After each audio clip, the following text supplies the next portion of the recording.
Hello students, welcome to our channel. நாம இன்னைக்கு இந்த பதிவில் 7th standard common half yearly எக்ஸாமினேஷனோட சோஷியல் சயின்ஸ் கொஸ்டின் தான் நம்ம பார்க்க போகிறோம். ஸோ இந்த சோஷியல் சயின்ஸ் கொஸ்டினை நீங்கள் பார்த்துட்டு போனீங்கன்னா நல்லா எந்த கொஸ்டின்ஸ் எல்லாமே படிச்சுட்டு போனீங்கன்னா நல்ல மார்க் வந்து உங்களால் ஸ்கோர் பண்ண முடியும். நீங்கள் வீடியோ ஸ்கிப் பண்ணாமல் முழுமைக்கும் பாருங்கள். எந்தெந்த கொஸ்டின்ஸ் நீங்கள் எப்படி அப்ரோச் பண்ணுன்றதை நான் உங்களுக்கு விளக்கமாக சொல்கிறேன்.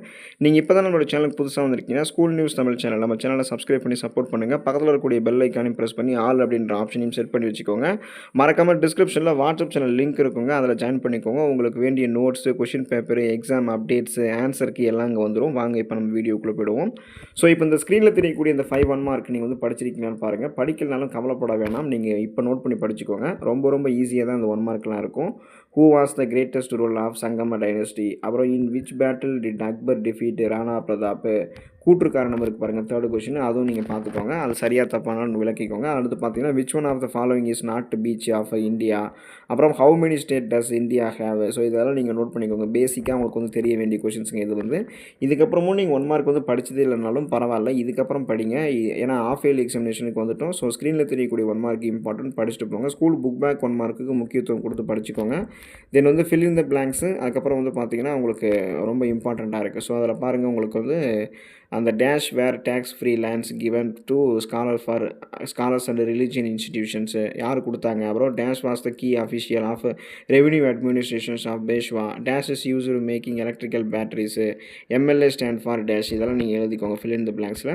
அதுக்கப்புறம் பார்த்தீங்கன்னா arrange the battle of chronological order, இந்த போர்களை வந்து நீங்கள் காலை வரிசைப்படுத்தணும். இதுக்கு வந்து பார்த்தீங்கன்னா உங்களுக்கு வந்து மார்க் இருக்குது. ஸோ அதை வந்து நோட் பண்ணிக்கோங்க. பேட்டில் ஆஃப் கான்வாய் எப்படி நடந்தது, பேட்டில் ஆஃப் சவுசா போர், பேட்டில் ஆஃப் கன்னோஜ் போர், பேட்டில் ஆஃப் அதுக்கப்புறம் பார்த்தீங்கன்னா சந்தேரி போர், கன்னோஜ் போர், சவுசா போர், கான்வா போர், அதெல்லாம் நீங்கள் வரிசைப்படுத்தணும். அதுக்கப்புறம் ஆர்டர் படி வந்து வரிசைப்படுத்தணும். இயர் எழுத தேவையில்ல. இயர் நீங்கள் மனத்தில் வச்சுக்கிட்டு எந்த போருக்கு அப்புறம் எந்த போர் வருன்றதை நீங்கள் சொன்னால் போதும்.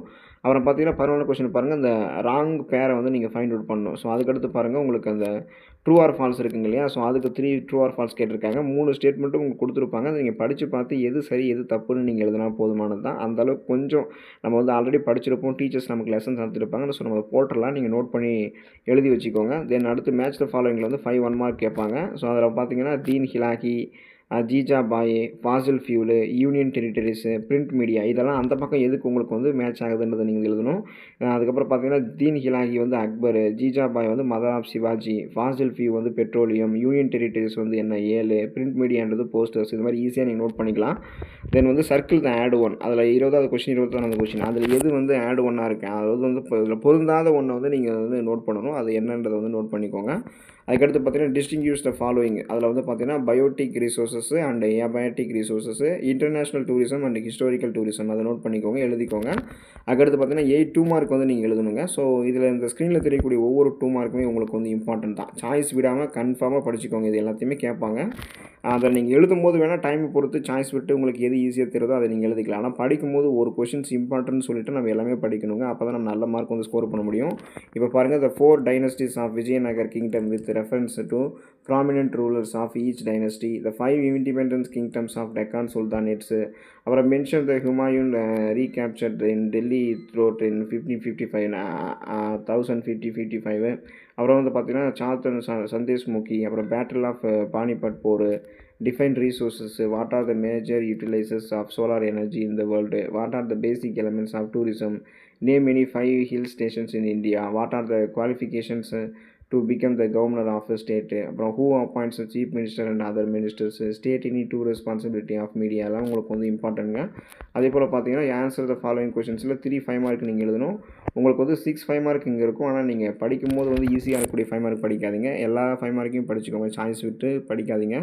படிக்கும்போது சாய்ஸ் விடாமல் படிச்சுக்கோங்க, எழுதும்போது நீங்கள் சாய்ஸ் விட்டு எழுதிக்கலாம். Discuss the career and achievements of Krishnadevaraya, examine the essential features of Maratha administration under Shivaji, describe the non-metallic resources, describe the environment impact of tourism, describe the power of governors, what are the advantages of media, அது மாதிரி எழுதிக்கோங்க.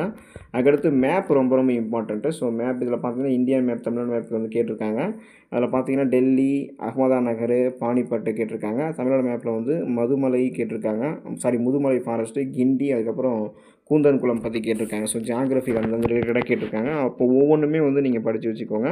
எல்லாமே நீங்கள் வந்து தெளிவாக படித்து வச்சுக்கோங்க. உங்களுக்கு ஒவ்வொரு ஸ்க்ரீனில் தெரியக்கூடிய கொஷின்ஸ் மட்டும் படிக்காமல் போயிடாதீங்க. எல்லா கொஷின்ஸுமே இம்பார்ட்டன்ட்ங்க. All the best for your examination. Thank you students.